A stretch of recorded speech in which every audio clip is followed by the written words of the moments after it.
քննարկում ենք մրցակցության պաշտպանության հանձնաժողովի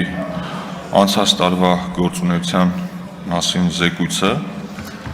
Մենք իհարկե այս ամբիոնից եւ նաեւ հանձնաժողովների մակարդակում առիթներ ունենում ենք մրցակցության խնդիրներին անդրադառնալու համար, թե առանձին նախագծերի դեպքում, թե բյուջեի քննարկումների ժամանակ, թե նաև մրցակցության հանձնաժողովի անդամների ընտրության ժամանակ, բայց կարծեմ սա եւս մեկ անգամ լավ առիթ է այս ամեն ինչին մի քիչ ավելի համակարգային նայելու։ Նախ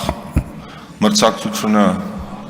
եւ մրցակցային իրավիճակը ամենակարևոր բաներից մեկն է մեր երկրի համար եւ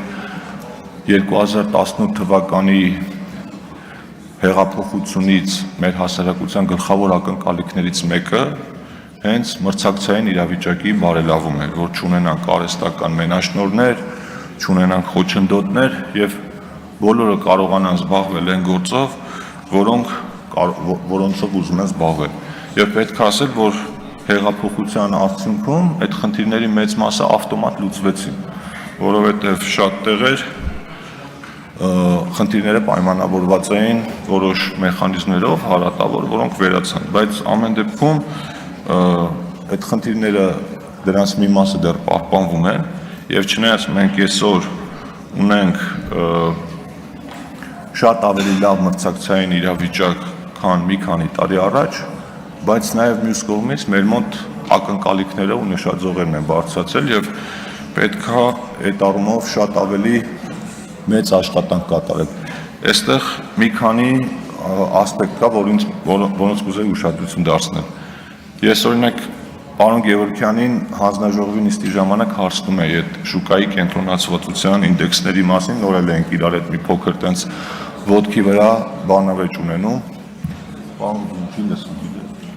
Հարգելի գործընկերներ, խնդրում եմ դադարեցնել աղմուկը։ Ուրեմն ինչի համար է կարևոր։ Տիկին Ղազարյան, զբաղեցրեք ձեր տեղը։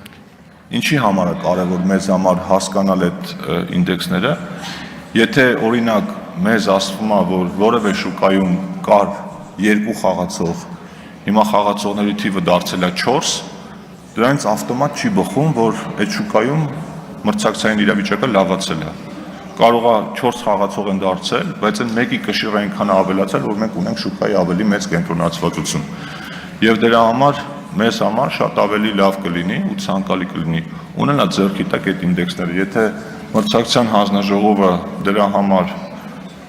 որոշակի օրենսդրական կամ այլ կարգավորումների կարիք ունի, դա կարող ենք անել, բայց դա բարդ բան չի։ Եթե ելակետային տվյալները ունենանք, մենք էլ այդ բոլոր ինդեքսները կարող ենք ինքնուրույն հաշվել։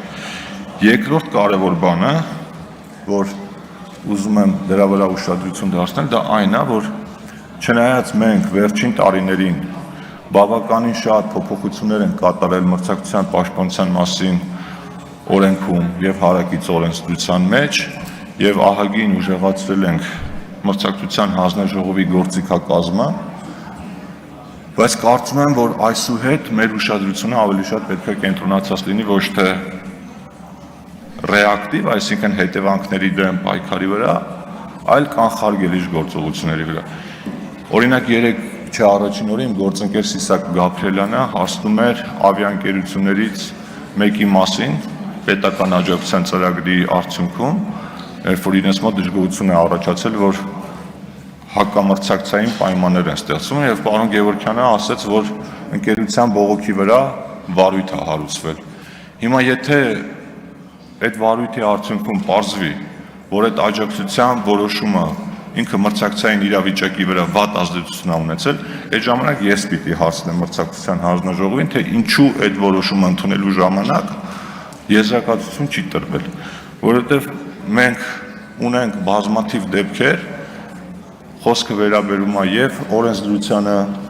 եւ կառավարության կողմից տարբեր ծրագրերին, եւ գնումների ընթացակարգերին, երբ որ գալիս են այդ որոշումները մտնում են ուժի մեջ կամ ընդունվում են, հետո պարզում ենք, որ այդտեղ ունենք որոշակի իրավիճակ, երբ որ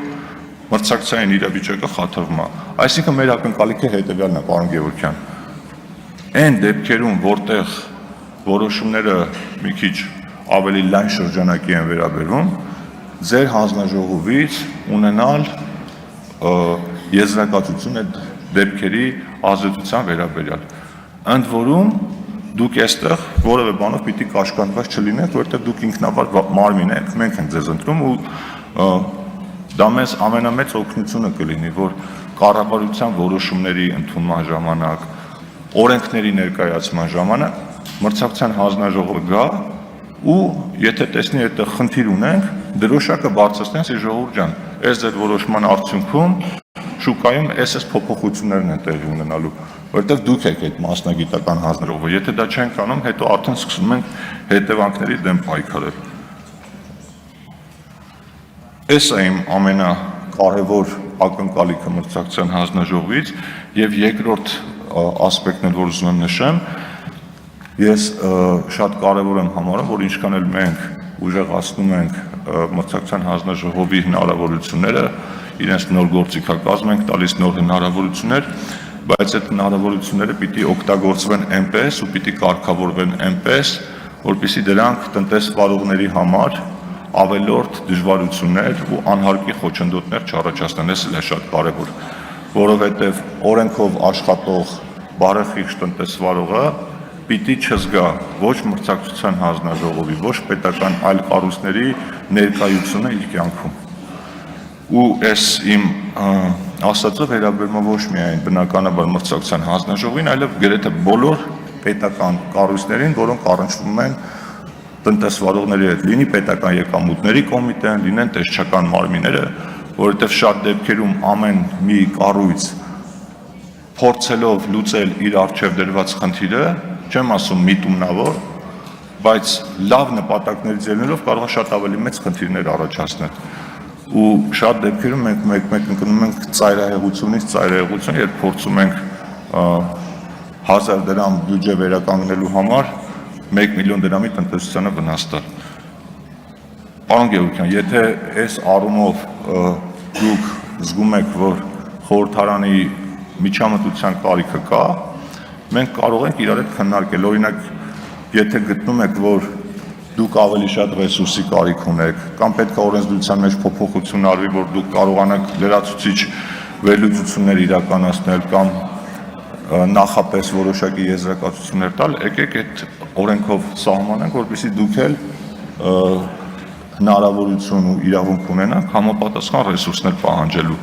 Ես իհարկե այս ընթացքում հիշում եմ մի քանի դեպքեր, երբ մենք ենք դիմել ձեր հանձնաժողովին ու ստացել ենք եզրակացություն տարբեր օրենքների հետ կապված, բայց ինձ թվում է դուք պիտի լինեք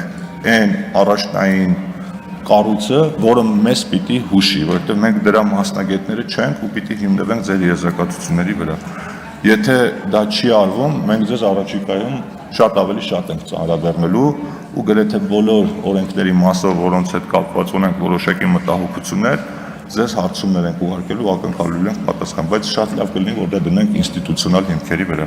Այսքանը, շնորհակալություն հարգելի գործ։ Շնորհակալություն, Սերգեյ Բագրատյան։